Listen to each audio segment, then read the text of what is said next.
오늘 주의 전에 나와 예배하는 여러분들에게 하나님의 은혜와 사랑과 축복이 충만하시기를 축원합니다.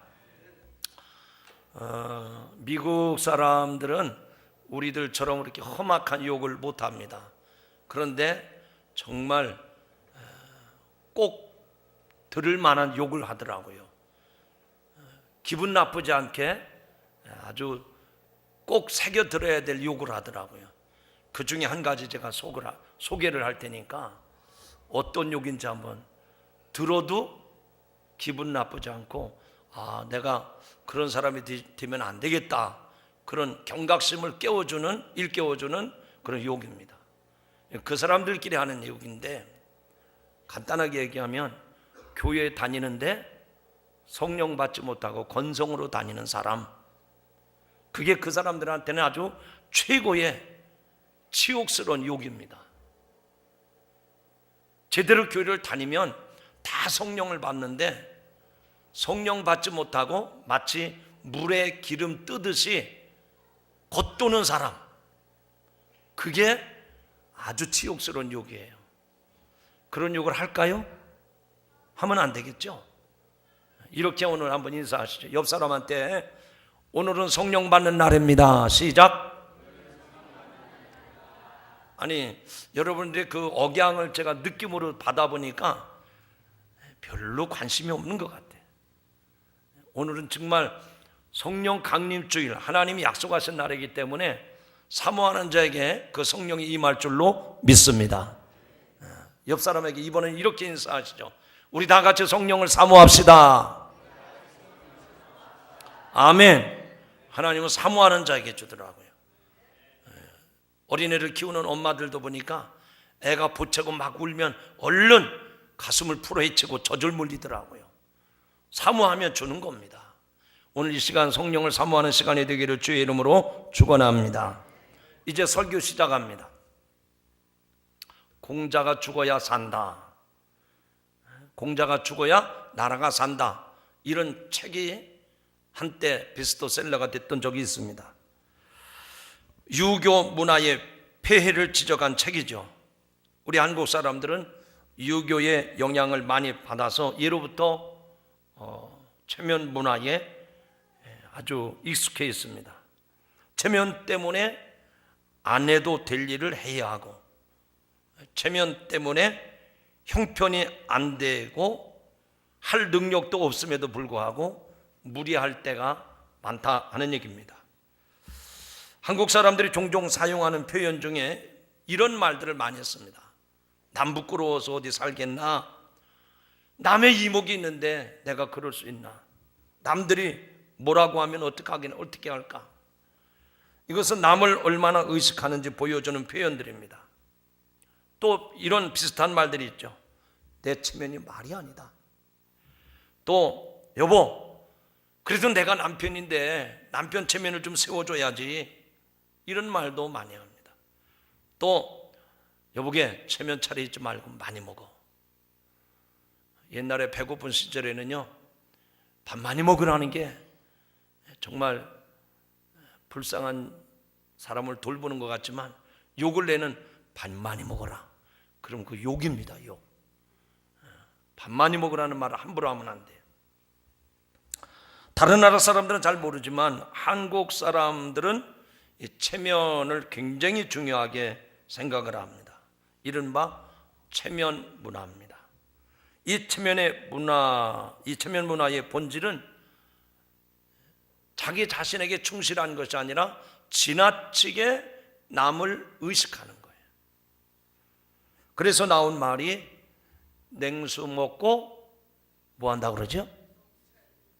모르시는 분들은 체면 문화를 잘 모르시는 분들입니다. 근데 냉수 먹고 이빨 쑤신다, 이게 체면 문화의 아주 현조소죠. 그리고 가난한 사람일수록 기와집을 짓는다. 가난하면 그냥 초가지붕 짓고 살면 될 거 아니에요. 근데 아주 찢어지게 가난한 사람이 그냥 남 보기 좋게 기와집 짓는 겁니다. 체면 문화와 행복 지수에 관한 흥미로운 연구 결과가 있습니다. 체면을 중요시하는 사람일수록 행복한 것이 아니라 오히려 불행하다는 거예요. 아마 우리들에게 교훈하는 바가 크다라고 생각이 됩니다. 남에게 잘 보이려는 욕망이 큰 사람일수록 덜 행복하다는 거죠. 내면보다 체면을 중요시하고 자기 자신에게 얼마나 떳떳한가 보다 남이 어떻게 나를 생각하느냐, 이걸 더 중요시하고 그것에 예민하게 반응하고 거기에 신경을 쓰는 거예요. 이런 사람은 삶이 행복한 게 아니라 오히려 자기 자신을 속이는 일이 되기 때문에 불행해질 수 있다, 그 얘기죠. 심지어 청소년 자살의 중심적인 원인 중에 하나가 바로 이 체면 문화라는 연구 결과도 나왔습니다. 물론 남을 너무 의식하는 것도 좋은 것은 아닙니다. 근래에 보면 이런 거 의식하지 않고 자기 마음대로 사는 사람이 있어요. 뭐 체면이 밥 먹여주나 이렇게 말하는 사람도 있습니다.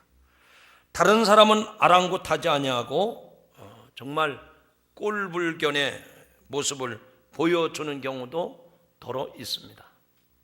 하지만 한국 사회에서는 남의 시선과 평가를 지나치게 의식하며 살아갑니다.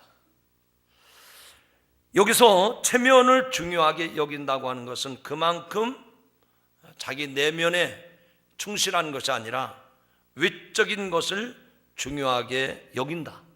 밖으로 나타나는 것, 다른 사람들의 눈을 그만큼 의식한다고 하는 거죠. 여러분, 이런 말을 들을 때 저와 여러분도 이런 삶의 모습에서 예외가 아니라고 생각합니다. 모양과 크기는 다 다르지만 저도 여러분도 이런 체면 문화 가운데 살아온 것이 사실이에요. 그것을 인정하는 성도라면 왜 우리가 이 체면 문화에 길들어져 있을까? 왜 그렇게 내 내면의 삶에 충실하지 아니하고 남을 의식하고 남 보기에 흉이 되지 않으려고 그렇게 애를 쓰고 살았는가? 겉으로 보이는 것으로 그 사람을 평가하기 때문에 우리들은 나 자신도 모르는 사이에 남을 의식하게 되고, 그래서 체면, 거칠해, 여기에 많이 우리가 병들어가고 있습니다. 그래서 외모라든지 학력이라든지 지위라든지 심지어는 그 편리하게 사용하는 자가용마저도 그 사람의 어떤 인격이나 그 사람의 삶의 잣대가 되는 것처럼 우리 사회는 이런 일들이 체면 문화의 아주 한 중심을 자리하고 있는 겁니다. 그래서 한국인은 내용보다는 형식을, 또 실리보다는 명분을 좋아하고 체면을 목숨보다 더 중요하게 여기는 것이 외국인들이 본 한국 사람들의 실제입니다. 예로 들면 이런 겁니다. 식당에 가서 음식을 먹는데 그날따라 맛있는 고기 음식이 나왔어요. 그래서 고기를 잘 먹다가 마지막 젓가락질을 누가 하느냐? 그 고기 한 점 남은 거를 먹지 않습니다. 마음은, 생각은 먹고 싶은데 그걸 먹으면 그 좀 내 속내가 드러난 것 같고 또 겸연쩍고 얌체 없고 버릇없는 사람 같아요. 그래서 그걸 못 먹습니다. 어제도 권사님이 아주 맛있는 음식을 사줬는데 꼭 목사님 드시라는 거예요. 그걸 제가 젓가락질 할 때마다 목사님은 욕심 많은 사람, 그냥 체면도 없는 사람처럼. 그래서 어제도 한 점 남기기는 그렇고 2점을 남기고 왔는데 밤 잠자리까지 그게 생각이 나더라고요. 여러분, 여기서 잠깐 우리 멈추고 복음서 성경 말씀을 좀 살펴보려고 합니다. 성경 말씀 복음서를 아무리 읽어봐도 예수님께서 제자들을 어떤 기준으로 선발을 하셨나? 학력은 대학교, 그리고 가문은 이런 집안, 그리고 사회적인 경력은 이 정도 쌓은 사람, 성경 어디를 봐도, 아니 사복음서를 샅샅이 뒤져봐도 예수님이 그런 선발 기준을 놓고 12 제자를 선발하지 않으셨습니다. 오히려 그것보다는 예수님께서 특별한 기준이 없이 지나가다가 고기 잡는 어부 베드로를 불러오셨습니다. 세간에 앉아있는 마태를 불러오셨어요. 주님은 그때그때마다 눈에 띄는 대로 그 사람들을 부르셔서 주님의 제자를 삼으신 겁니다. 예수님은 그 사람의 직업이나 능력이나 외모 같은 것들이 결코 중요한 요소가 되지 않았기 때문에 어디에서든지 주님이 그들을 제자로 부르셨다고 하는 사실입니다. 예수님은 오히려 외적인 조건으로 판단하는 이 세상에서 인정받지 못하고 환영받지 못한 소외된 이들의 친구가 되어주신 것을 우리는 복음서의 말씀들을 통해서 살펴볼 수가 있습니다. 그러니까 어떤 체면 문화, 어떤 거칠애 이런 거에 예수님은 전혀 신경 쓰지 않으셨다는 얘기죠. 자, 그렇다면 오늘 하나님이 주신 이 본문의 말씀을 주목해서 보아야 됩니다.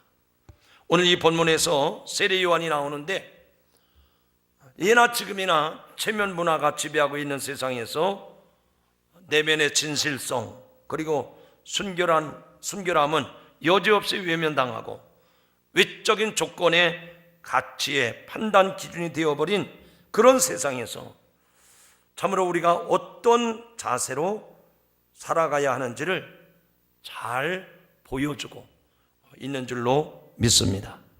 자, 세례 요한이 요단강 주변에서 회개를 촉구하고 세례를 베푸는 사역을 시작할 때 많은 사람들이 세례 요한에게 몰려듭니다. 그에게 말씀을 듣고 마음의 찔림을 받아서 요단강에서 세례 요한에게 물로 세례를 받았던 겁니다.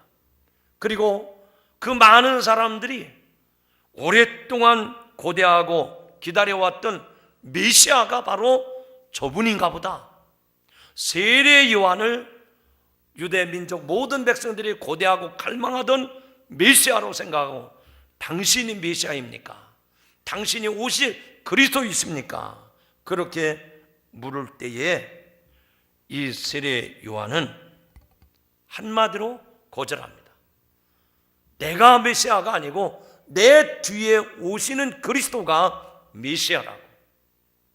아니, 그렇게 수많은 사람들이 전국 각 지역에서 요단강에 모여서 세례를 받고 그 세례 요한의 말씀을 듣고 감동을 받고 은혜를 받고 하나님을 만나는 그런 역사적인 현장 가운데에서 그렇게 드러났던 세례 요한은 자기를 내려놓고 내 뒤에 오시는 분이 계시는데 나는 그의 신발끈을 풀기도 감당치 못하겠노라고 자기를 겸허하게 낮추고 자기 뒤에 오시는 예수 그리스도를 드러내는 진짜 영적인 스타가 되는 모습을 오늘 말씀을 통해서 볼 수가 있습니다.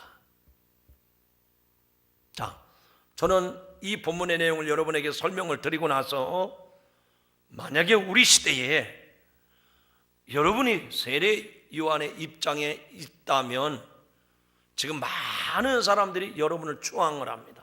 여러분을 막 세웁니다. 여러분을 높여줍니다. 여러분을 막 띄웁니다. 그럴 때 여러분이 세례 요한이라면 어떻게 하시겠습니까? 나를 알아주고 또 주목하는 군중들 앞에서 기분이 좋지요. 우쭐할 수 있습니다. 겉으로는 나는 부족한 사람입니다.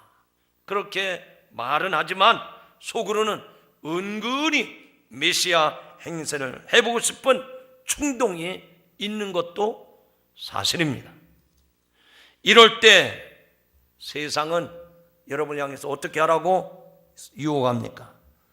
여보게, 진짜 당신이 성공할 수 있는 절호의 찬스가 왔네. 이 기회를 놓치면 안 되네. 이 기회를 잡으시오. 군중에게 이번 기회에 확실히 당신의 존재를 각인시키시오. 이런 여세를 몰아서 큰 대세를 붙잡는 사람이 되보라고 세상은 여러분에게 유혹을 합니다. 속삭입니다. 왜냐하면 이 세상에서는 가능하면 더 주목받고 더 앞서가고 더 강하고 더 똑똑하고 더 높아지는 것으로 자기의 가치를 인정받기 때문에 사람들이 인정해 주는데, 잘났다고 인정해 주고 지켜주는데 그거 마다할 사람이 어디 있겠어요? 우리는 철저하게 세상이 원하는 그런 사람이 되고 싶어 합니다. 사람들의 인기만 있다고 하면, 여러분, 그 많은 연예인들이 대인기피증 그런 것으로 고통받고 어려움을 당하지 않습니까? 왜 그렇습니까? 전날에는 하늘을 찌르듯이 인기가 그렇게 올라갔는데 하루 저녁에 인기가 곤두박질 하는 거예요. 그러니까 공허한 겁니다. 여러분, 우리가 인기 연예인은 아니라 하더라도 여러분 주변에 있는 사람들이 당신이 메시아인가, 당신이 그리스도이신가, 그렇게 여러분을 추앙하고 여러분을 존중해주고 여러분의 인기를 실감나게 높여주는데 기분 나쁘다 할 사람이 어디 있어요? 그걸 마다할 사람이 어디 있겠습니까?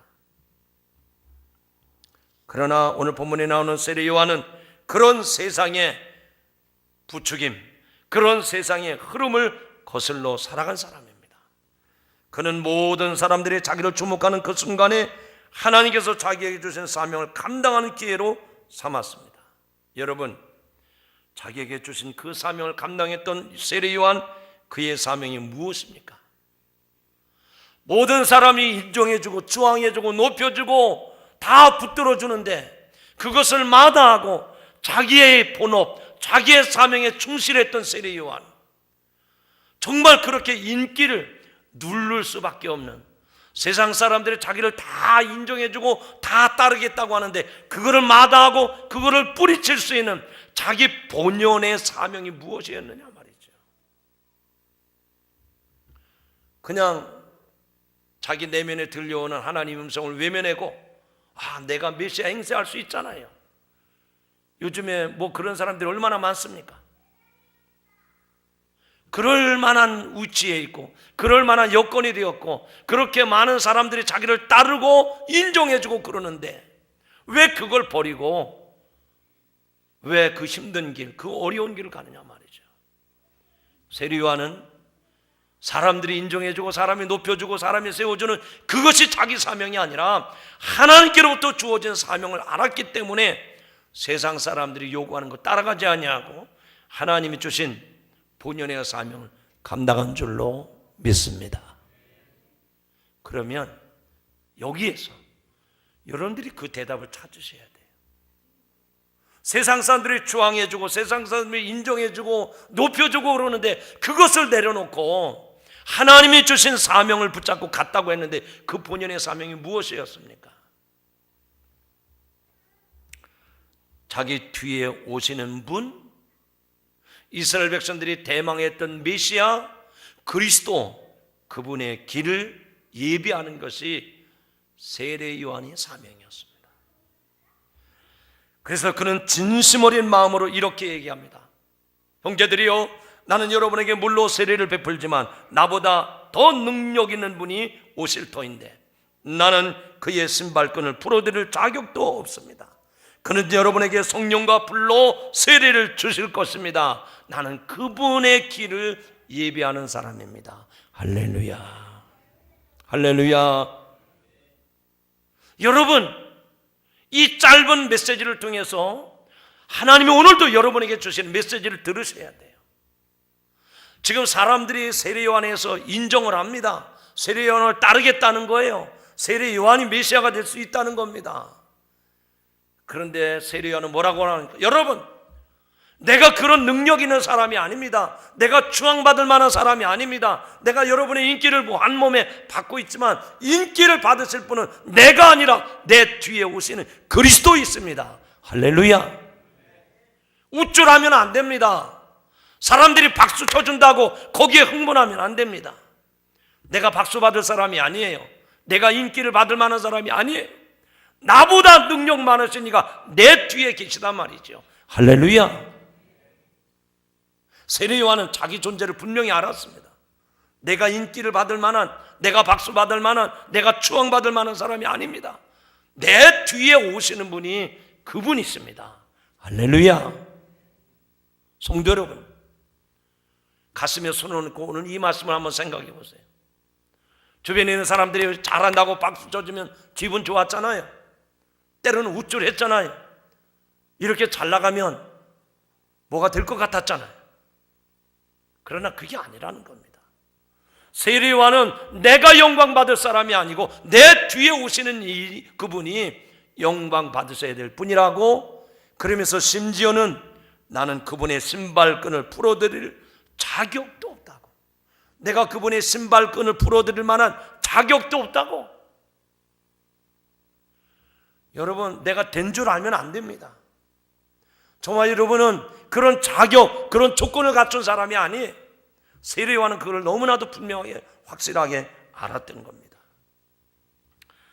이렇게까지 말씀드리면서 혹시라도 저는 이런 생각을 해봤습니다. 만약에 그 당시에 여러분이 세례요한의 부모였다면 뭐라고 아들한테 세례요한에게 말했을까요?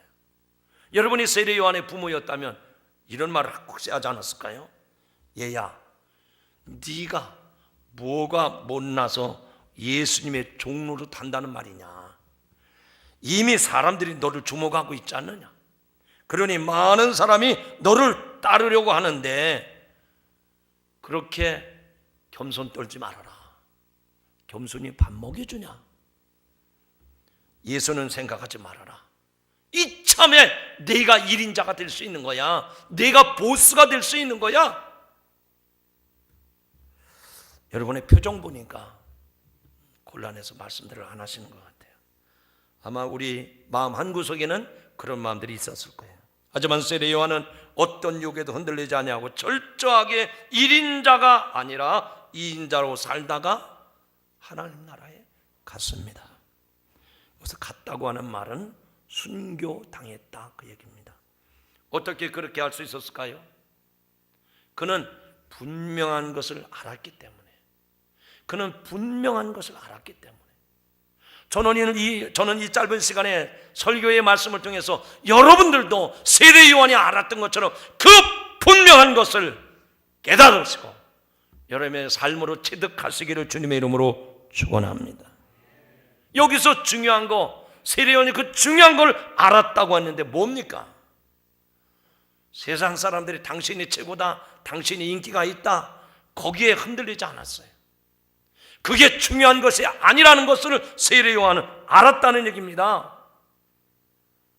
저와 여러분이 신앙생활하면서도 정말 주님이 내 인생의 최고인 것을, 그것을 영광스럽게 생각하고 그 주님이 영광 받으시는 일에 내 삶을 드리고 내 시간을 드리고 내 물질을 드리고 내 인생 전부를 드려도 아깝지 않은 줄을 분명히 알 때 세례요한처럼 그런 인생을 살아가게 될 줄로 믿습니다.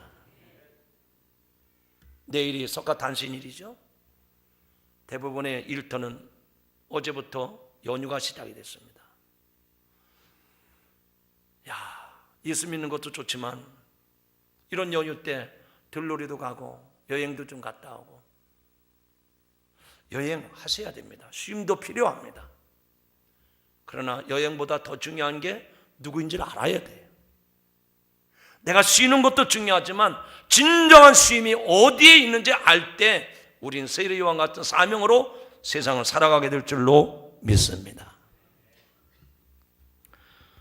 여기서 중요한 것은 세상이 알아주고 세상이 흘러가는 그 흐름을 쫓아가는 것이 내 인생을 부유하게 하고 내 인생을 행복하게 하는 것이 아니라 하나님의 인정을 받는 인생을 사는 것이 가장 중요한 일인 줄 알았기 때문에 세례요한은 군중들이 박수를 치고 응원을 해줘도 그리고 거절을 했던 겁니다. 자, 그런데 오늘 헤롯에 대한 이야기가 나옵니다. 본문 하반절에 보면 헤롯에 대한 이야기가 나오죠. 이 헤롯은 어떤 사람이었는가 하니 자기 본부인 아내를 버리고 이복 동생이었던 빌립의 아내를 가로챘습니다. 쉽게 말하면 제수를 지 아내로 삼은 사람입니다. 그래서 악을 행한 일로 세례 요한의 책망을 계속해서 들었던 사람입니다. 그런데 옆에서 헤로디아가 가만히 보니까 이 세례 요한이 계속해서 이 자기 남편 헤롯의 죄를 지적을 하고 책망을 합니다. 그러니까 기분 나쁜 거예요. 그래서 헤로디아가 요한에게 원한을 품고 있다가 자기 남편 헤롯의 생일 잔치에 딸에게 춤을 추게 합니다. 그래서 춤을 추고 난 다음에 헤롯이 내 소원을 들어주겠다 약속을 하죠. 그때 이 헤로디아가 자기 딸에게 너 오늘 이 잔치 생일 잔치에서 춤을 멋지게 춘 다음에 헤롯이 약속을 했으니 다른 거 구하지 말고 헤롯의 그 잘못을 지적했던 세례 요한의 목을 달라고 해라. 그렇게 사주를 합니다. 그래서 헤로디아의 사주를 받은 그 딸이 춤을 추고 헤롯에게 세례 요한의 목을 소반에 담아달라. 결국 헤롯은 사도행전 요한복음 6장에 보면 그런 충격적인 요구를 할 줄 몰랐어요. 그래서 마음속으로 내심 고민했던 내용이 요한복음 6장에 나옵니다. 그러나 자기가 맹세를 했고 자기가 약속을 했기 때문에 그 딸의 요구를 거절하지 못합니다. 결국 헤롯은 자기가 그날의 주빈이기 때문에 그 체면 때문에 명령을 거두어들이지 못하고 하나님의 뜻으로 직언을 했던 세례 요한의 목을 베어 죽게 합니다. 요한은 세상이 원하는 사람이 되는 것은 무의미하다는 것을 알았기 때문에 하나님의 사람이 되기를 진실로 원했습니다. 오늘 이 말씀을 듣는 성도 여러분, 오늘이 성령 강림 주일인데 성령 강림이 임하면 어떤 사람이 될까? 간단합니다. 따라합시다. 성령이 임하면 세상의 사람이 아니라 하나님의 사람이 됩니다. 무슨 사람이 된다고요? 성령이 임하면 누구든지 하나님의 사람이 되는 거예요. 오늘 하나님께서 우리에게 성령을 약속하셨기 때문에 여러분들의 성령을 충만히 받으셔서 세상 사람이 아니라 하나님의 사람이 되시기를 주님의 이름으로 축원합니다. 축원합니다. 그렇게 되기를 소원하시는 분 크게 아멘 하시지요. 여러분, 하나님의 사람이 된다라는 말이 무슨 뜻입니까? 하나님께서 주신 사명에 충실한 사람이 되는 겁니다. 하나님의 사람은 죽음 앞에서도 세상의 요구와 속삭임 앞에서도 흔들리지 않는 사람입니다. 오로지 하나님이 계획하시고 원하시고 기대하는 모습에 내 삶을 드리는 거예요.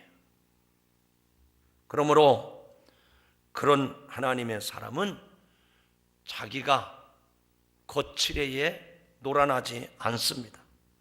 자기를 과시하거나 허세를 부리지 않습니다. 오히려 겸손히 자기를 낮추어 내 삶에서 그리스도만 존귀케 되는 그런 삶의 열정을 품게 되는 것입니다. 우리가 스스로를 위해서 자랑할 게 아무것도 없습니다. 우리의 자랑은 어리석고 헛된 일 뿐입니다. 또 남들이 자랑한다고 위축될 일도 없고 남들이 자랑하고 떠버리는 것에 대해서 부러워하지도 않습니다. 이게 하나님의 사람이에요. 이게 성령 받은 사람의 모습입니다. 세상이 원하는 사람이 되려고 하면 얼마나 피곤합니까? 세상은 1인자가 되라고 하는데 모든 사람이 다 1인자가 될 수는 없지 않습니까? 우리는 지금까지 1인자가 되기 위해서 수없이 밤낮을 세워가면서 경쟁을 하지 않았습니까? 그 경쟁의 결과는 어떻습니까? 승자가 있는 반면에 패자가 있습니다. 그런데 승자는 그 승자가 됐기 때문에 행복하다고 노래하는 것이 아니라 그 승자의 1인자 자리를 지키기 위해서 불안의 연속 삶을 살아갑니다. 패자는 승리자가 되지 못한 슬픔으로 낙심하며 삽니다. 바꿔 말하면 승자나 패자 어느 누구도 경쟁의 구도 속에서는 행복한 삶을 살 수 없다는 얘기입니다. 이것이 이 세상의 비극입니다. 사랑하는 성도 여러분, 이런 어리석은 일을 반복하며 사시겠습니까? 하지만 하나님의 사람이 되면 너, 나, 승자, 패자가 가리워지는 것이 아니라 우리 모두가 다 하나님 앞에서 승리자가 되는 줄로 믿습니다. 너도 승리자가 되고 나도 승리자가 되는 것이 성령 충만한 사람들의 모습인 줄로 믿습니다. 그래서 모두가 즐거운 거예요. 모두가 다 행복한 겁니다. 누구를 부러워할 것도, 누구에 대해서 원망할 것도 없어요. 성령이 내 안에서 내 삶을 풍성하기 때문에 나도 행복하고 너도 행복하고 우리 모두가 윈윈하는 결과를 가져오는 줄로 믿습니다. 모두가 제자리에서 자기에게 주어진 사명을 기쁨으로 주님 주시는 그날까지 그 사명을 감당하게 되는 줄로 믿습니다. 저는 지난 주간에 쇠망치로 머리를 맞은 그런 충격적인 얘기를 들은 적이 있습니다. 제 큰아들이 사역하고 있는 교회에 담임 목사님이 식사 대접을 하고 싶다고 해서 저녁 식사를 같이 하는 중에 그 목사님 네 분과 저희 부부 그리고 아들 이렇게 5명이 한 식탁에 앉아서 저녁 식사를 나누는데 주로 그 교회 목사님이 저보다 한 10여 년 학교 후배입니다. 그런데 교회를 저처럼 똑같이 개척을 해서 교회가 아주 많이 모이는 그런 큰 교회로 신도시에서 목회를 잘하고 있었습니다. 그래서 제가 묻지도 않았는데 그 목사님, 그 사모님이 자기 교회 사역 이야기를 쭉 합니다. 뭐 여러 가지 많은 얘기를 했는데 한 가지만 제가 제 머리에 망치로 맞은 것 같은 충격받은 얘기를 하려고 그래요. 목사님, 저희는 새벽기도 끝나면 전도를 나갑니다. 그런데 그 전도 나가는 분들이 밤에 11시, 12시에 돼서 퇴근해 오시는 분들이래요. 그런데 새벽기도 끝나면 출근하기 전에 교회에서 준비된 전도용품을 가지고 거리에 있는 버스 정거장에 나가가지고 전도를 한다는 겁니다.